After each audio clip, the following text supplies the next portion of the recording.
Hello, hello, hello, Greensboro. Chancellor, please take a seat if you have one. I said that one day, take a seat. The press pointed out to me there were no chairs out there.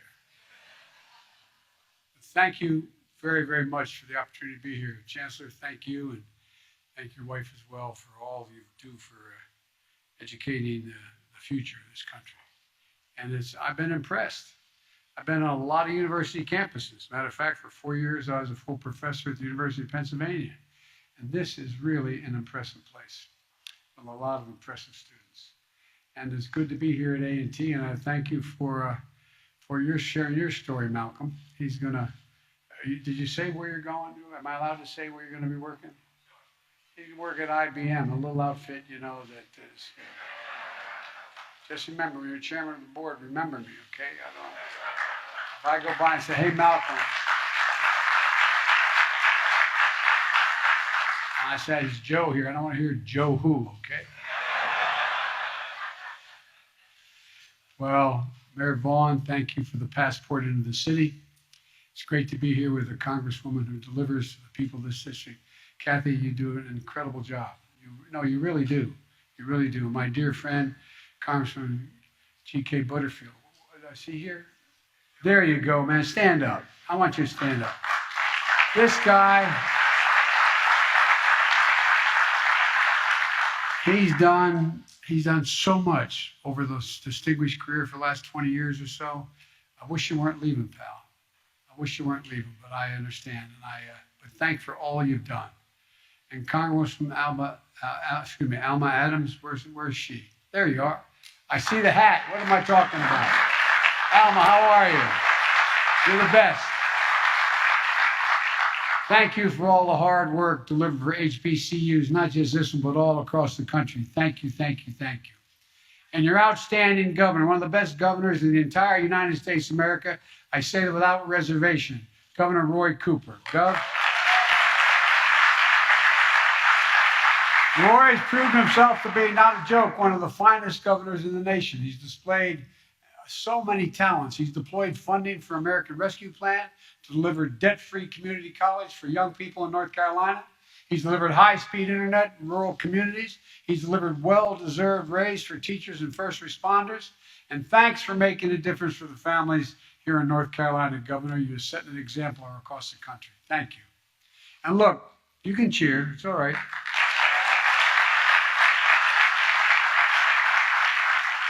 There's a debate in my administration that we never seem to be able to settle. And that is that the vice president is incredibly talented. She's a Howard graduate. At great school. And I hear about Morehouse men from my senior advisor, Cedric Richmond, all the time. And then you've got a great university here. But Delaware State.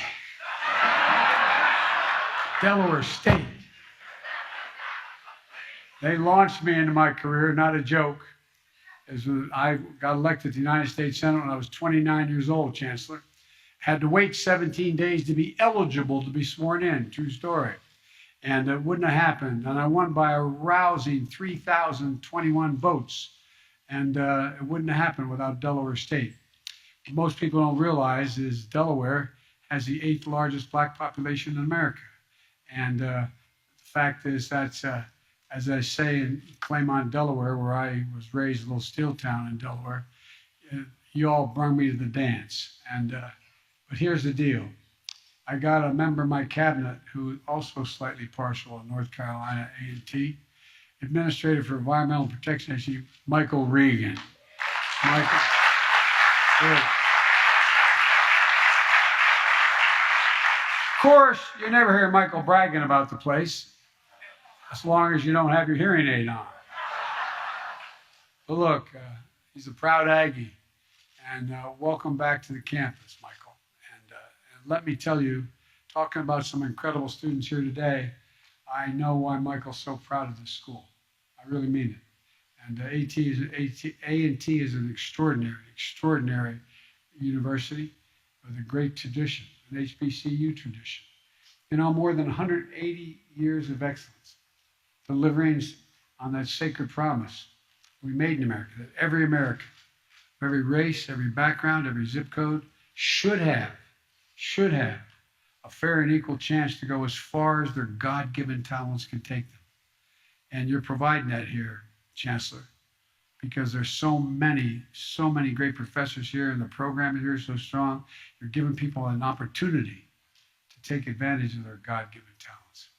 That's why I reestablished the President's Board of Advisors on HBCUs, with not one, but two North Carolina A&T alums on it. Willie Dees and Jane Yisrael. Are you here? Are they here? Stand up, Willie. Stand up, Jane. Thank you.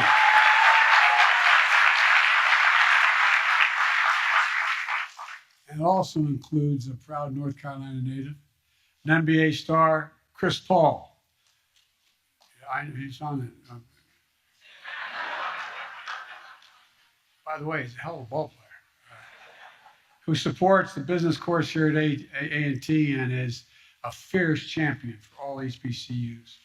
That's why I signed an executive order to advance HBCU excellence across the entire administration, everything from policies to funding. And speaking of funding, we were able to deliver more than $5 billion last year to HBCUs and more to come this year. $5 billion. And they said we couldn't do it. But everybody's realized what an incredible asset the HBCUs are. We're also working to increase Pell Grants to help millions of Black students and lower-income families attend community colleges and four-year schools. The reason my wife is not with me today, she's a community college professor and she's teaching as we speak.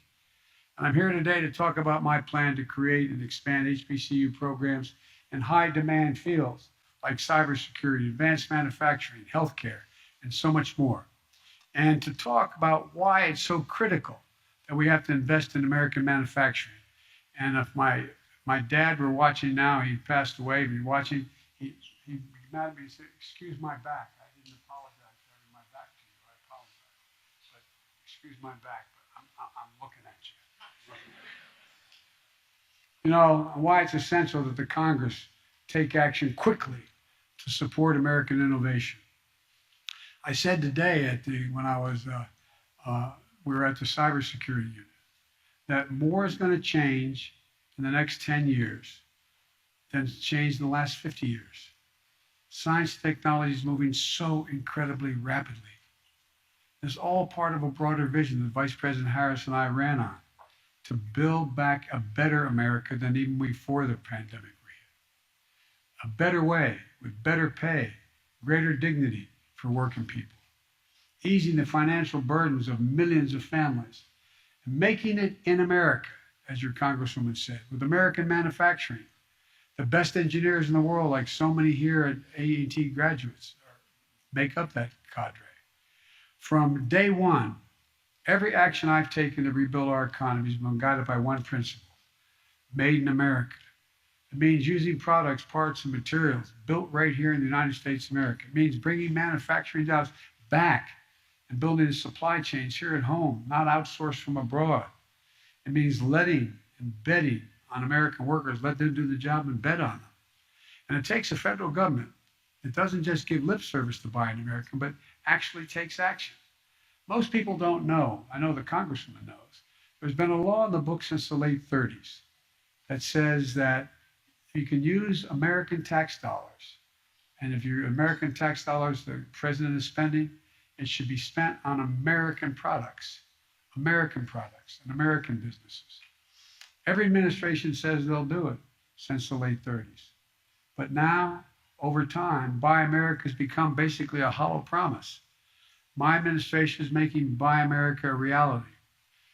We created Made in America in an office in the White House, a Made in America office to oversee these efforts. You know, what's happened is that the exception used to be if the president spends about $600 to $700 billion a year money on federal projects every year, from decks of aircraft carriers to so much more. And it's supposed to buy from American businesses and American products. But the fact of the matter is that there was an exception.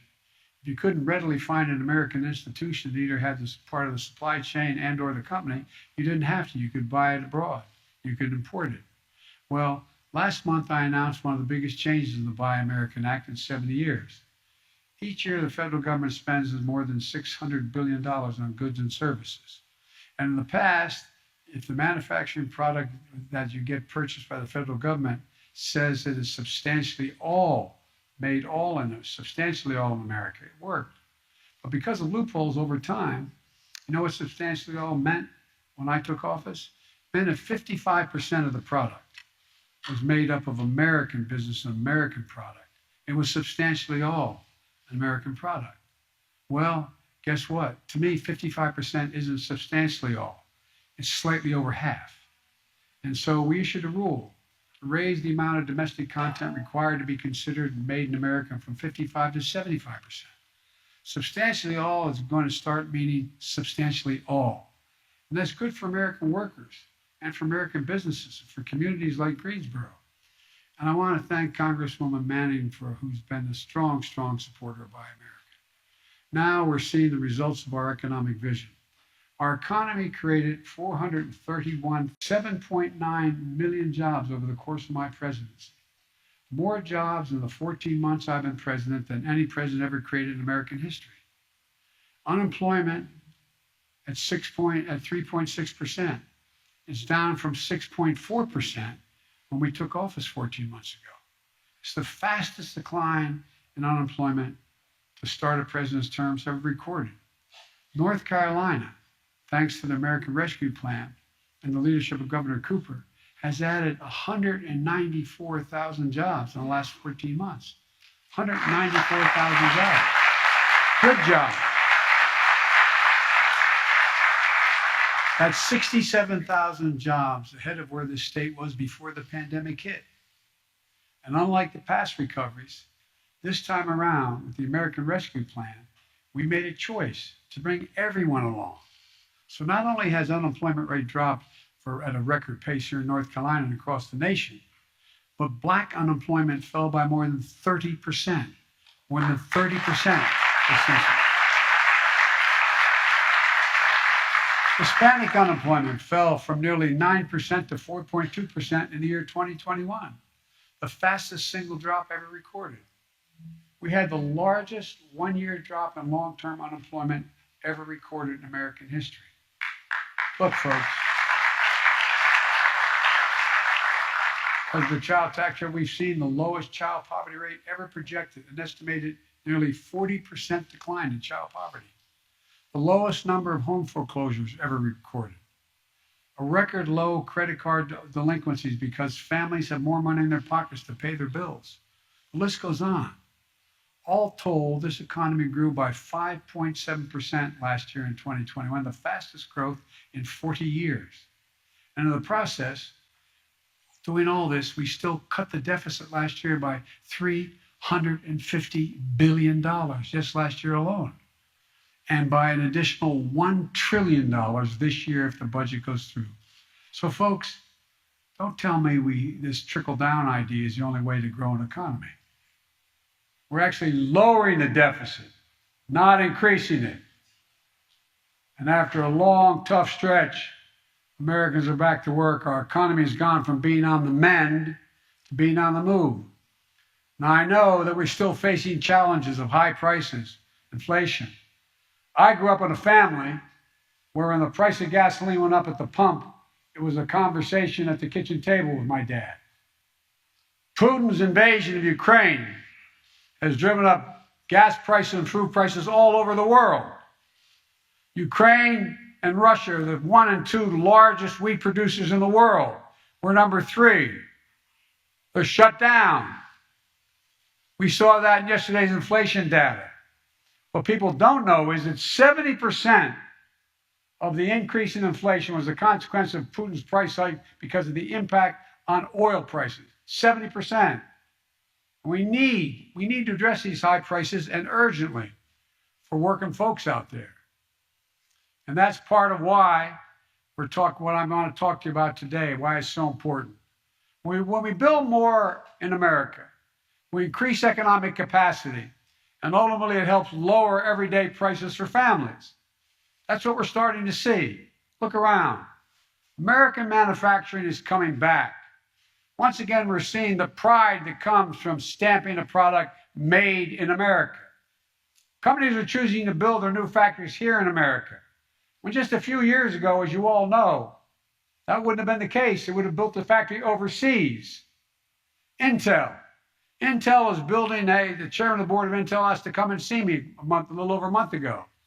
He's building a semiconductor mega site just outside of Columbus, Ohio, investing $20 billion. And by the way, we invented this little thing we call about the size of a fingertip. And guess what? Every advancement is because of us. We don't make them anymore here. You go to Taiwan and other places to get it. Up to 8 state-of-the-art factories are going to be in one place that Intel is building. 7,000 new jobs building the facility and 3,000 jobs running the facility.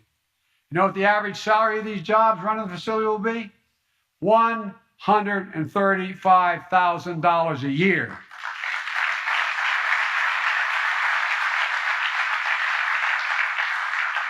Making computer chips the size of a fingertip that power the world in our everyday lives.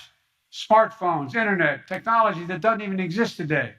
If Congress passes the Bipartisan Innovation Act, which the Congresswoman talked about, and it's on my desk, puts it on my desk right now, Intel is ready and they've committed to add, in addition to the $20 billion, $100 billion more.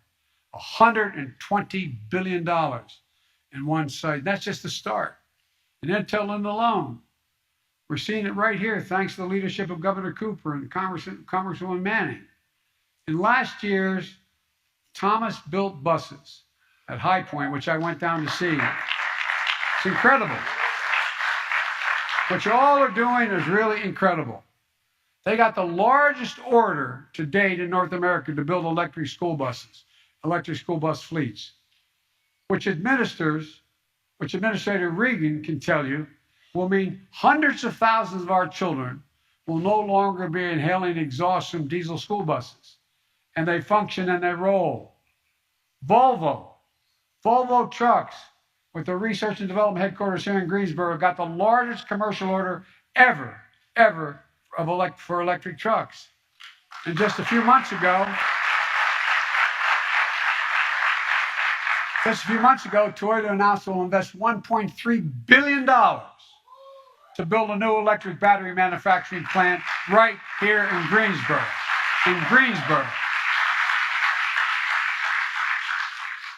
And folks, you know what that also means? Not just the factory, but the IBEW is going to be putting in 530,000 charging stations throughout America. 530,000.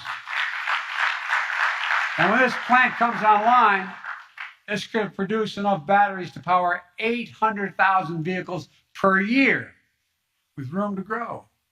It's going to create 1,750 good-paying jobs right here in the Greensboro community. And folks, by the way, you know, it's not just, there's a lot else happening. If I can divert just a second here. I had Mary Barra, the chairman of the board of General Motors. Remember when about 10 months ago, she was suing the state of California for having a higher standard required for gasoline, have to go more miles per gallon? She was suing them, saying you can't do what the federal government hadn't done. Well, guess what? We had a long talk. No, I didn't know. I mean, it was her idea, not mine. But we had a long talk. Guess what? She decided not only did she drop the suit, but they're going to have 50% of all the vehicles made at General Motors electric vehicles by the year 2030. And guess what? Then Ford came along. They did the same thing. They're investing billions of dollars, 1.7. I mean, this is a major fundamental shift that's taking place. And America's finally deciding to catch up and lead it instead of being outpaced by China and other countries. All told, thus far, we've created 365,000 new manufacturing jobs in America just last year.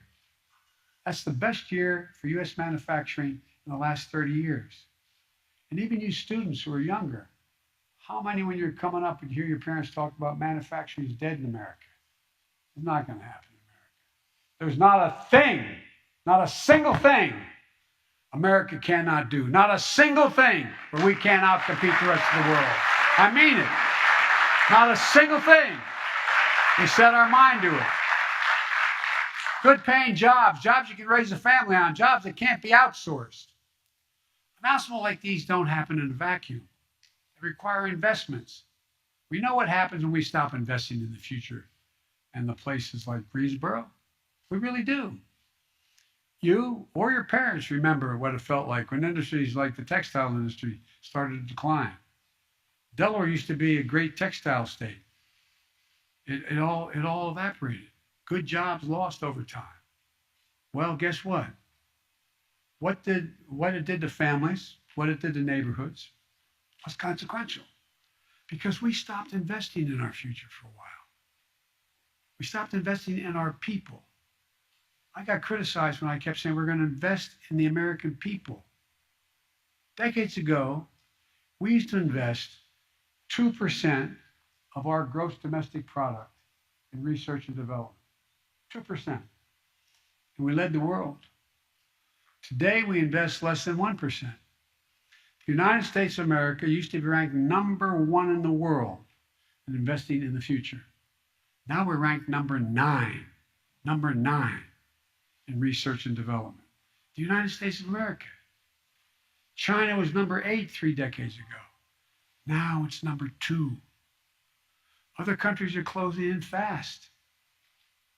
We can and we must change that.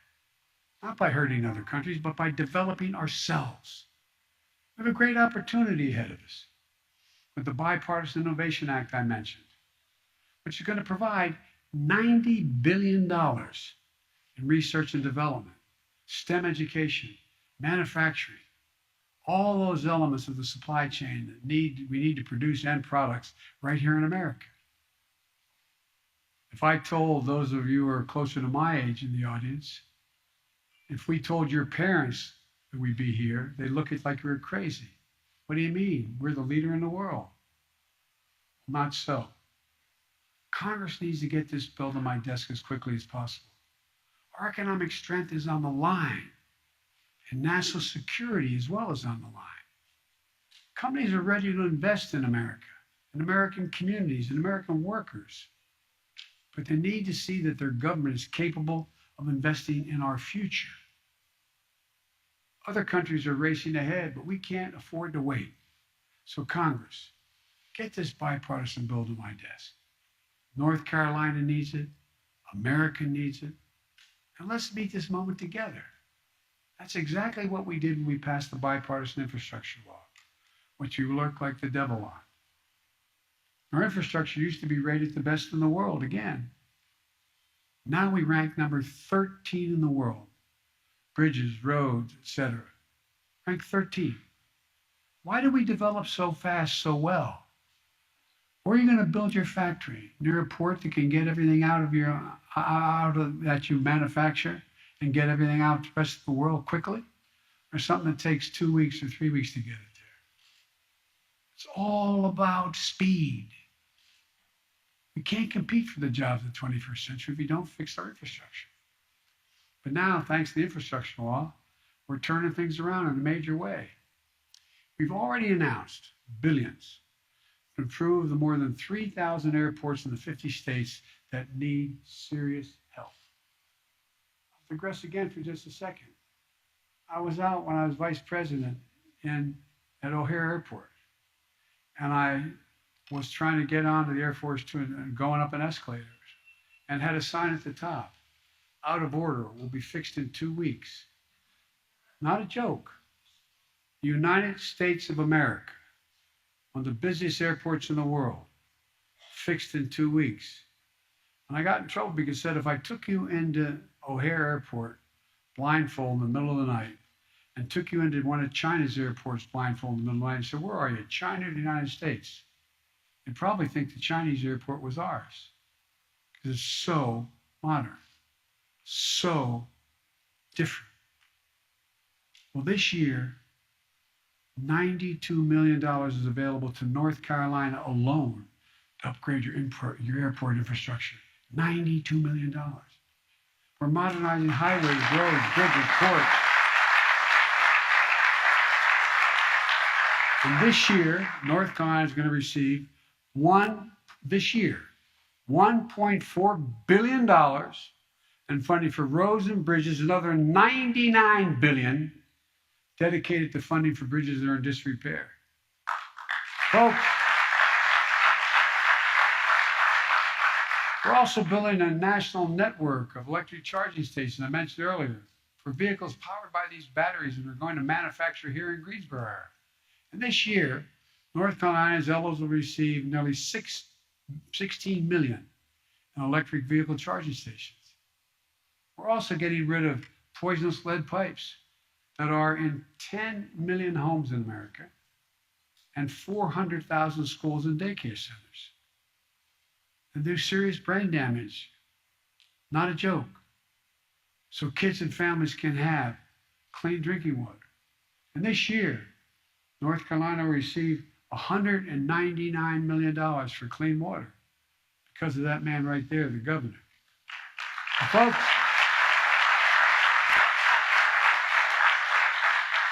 we're going to deliver affordable, high-speed internet everywhere in urban America, rural America, suburban and tribal communities. So moms don't have to do this. I wonder if you ever thought this would happen in America. Remember 2-3 months ago when schools were still shut down? Showing pictures of moms and dads driving to the parking lot of McDonald's so they could connect the internet so the kid could do their homework. Not a joke. Not a joke. What the hell's going on here? All these investments in infrastructure, research, and development, and making it in America are really about one thing: empowering more communities to do what you're doing here in Greensboro, transforming yourself into a city of the future, not the past, where instead of shuttered factories, we're building clean energy technology that's going to power the future in America and around the world. Helping America achieve true energy independence by creating good jobs and fighting for climate change. And if we continue this, we're not only going to be investing here, we're going to export billions of dollars worth of product for the rest of the world. One of the proposals I have we'll go into now is to build back better world. So all those countries in Africa and Latin America and the Middle East who don't have the capacity to make it better for themselves. We cut down all our forests, we're doing fine. Guess what? We're part of the reason for the global warming. A lot of poor countries. Do you realize one of the greatest carbon sinks in the world, absorbing carbon from the air, is the Amazon. The Amazon absorbs more pollutants, more carbon into the soil and the water in the Amazon than are emitted in the entire United States in 1 year, every year. But they don't have the money. But what they want to do, they want to level it so they can farm it, they can produce things on it and use up that sink. And even reinventing the legacy industries that Greensboro has been built on is within possibility. The 21st century smart textiles, they use chips and sensors to do things like regulate temperature in a garment. State-of-the-art facilities that make high-quality furniture. Above all, you're making Greensboro a place where the future is being written. Not a joke. The future is being written. Where students at great schools like A&T and other local universities and your incredible community colleges can lead learning, cutting-edge skills in state-of-the-art facilities, partnering with local employers. So look, so they can get out, help America lead the way on robotics and cybersecurity and so much more. And see that success reflected back home in their communities, not just in Greensboro, but across the country. So families can have good paychecks, good homes, great futures. My dad would say, My dad was a very well-read man. His greatest regret was he never got to go to college. And my dad used to say that everybody deserves just a little bit of breathing room. Just a little bit of breathing room. I was raised in a 3-bedroom split-level home when we moved down to Delaware when coal died in Scranton and jobs were gone. And with 4 kids, a grandpa, and my mom and dad. And I remember one day you could always hear when Dad was restless in the room. I asked Mom on the way to school, "What's the matter?" He said, "Honey, Dad's company they said no more health insurance. No more health insurance." Not only deprives a woman or a man of their health, but of their dignity. Their dignity. Look at their child, their husband, their wife, who needs help and can't get the help. One of the things we're trying to get done in the Congress is to pass legislation that won't raise taxes a single penny for anybody making less than 400 grand, and above that it'll only be a smidgen for dealing with insulin. You got 200,000 kids with type 1 diabetes. If they don't get their insulin, many of you may know somebody, or you may have type 1 diabetes. You need the insulin. It costs $10 a vial to make. Average price, $646 a month. Not only imagine what happens when you don't have that money because you don't have the insurance or the cash. Imagine being the parent, looking at your child with type 1 diabetes and know there's not a damn thing you can do. Deprives you of your dignity, takes everything away from you. Well, guess what? For little or nothing, we can limit that price to $35 a month and they'll still make 350% profit. Folks,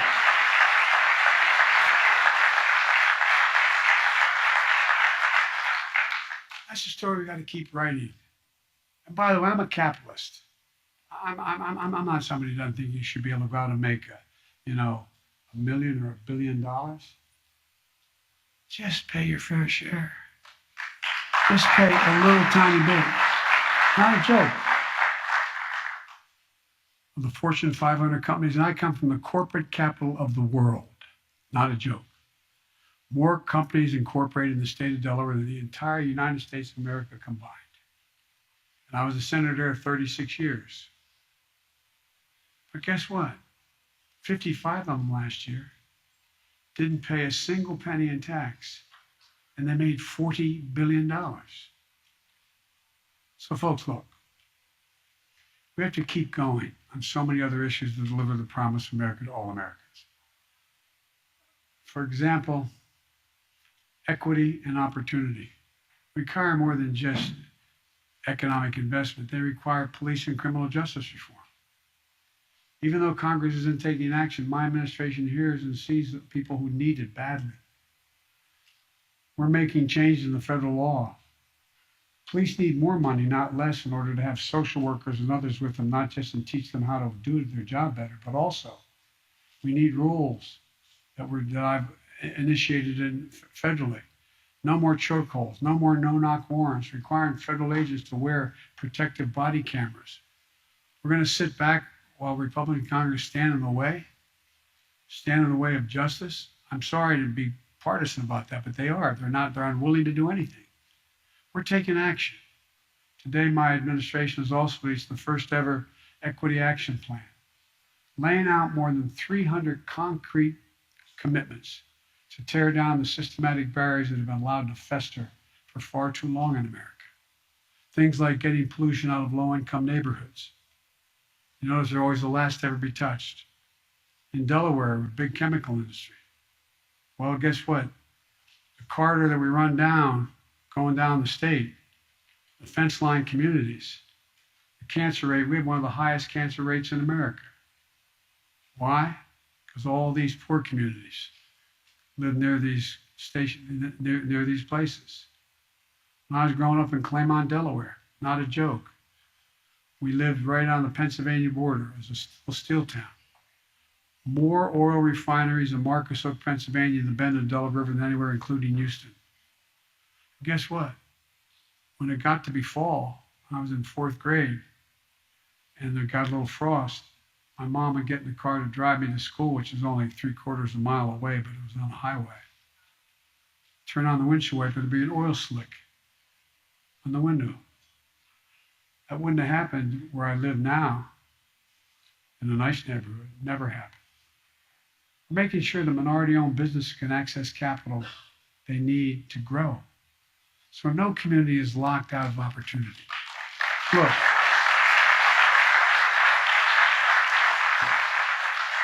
and I'm not saying this because I'm an HBCU. I've been saying this my whole career. When I ran for office, I said I'm sick and tired of trickle-down economy. I'm about building from the middle up and out. Because when the middle does well, everybody does. The poor have a way up, and the wealthy do very well. The bottom line is this. The United States is in a position to outcompete the world once again. We have an incredible opportunity ahead of us. We still face tremendous challenges. But if we can keep coming together, invest in the backbone of America, the middle class, our great universities, hardworking families, STEM education, clean technologies for tomorrow, there's simply no limit, I mean it, no limit to what we can achieve. So let's continue giving working families a fighting chance. Let's keep investing in the future of this country, of every community. And let's face these challenges head on. Let's keep building a better America. Because that's who we've been. That's who we are. And we can do this. Still grow the economy, still be the wealthiest nation in the world, still reduce deficits by growing, growing, growing, growing. There's not a single thing America can't do when we do it together as the United States of America. God bless you all.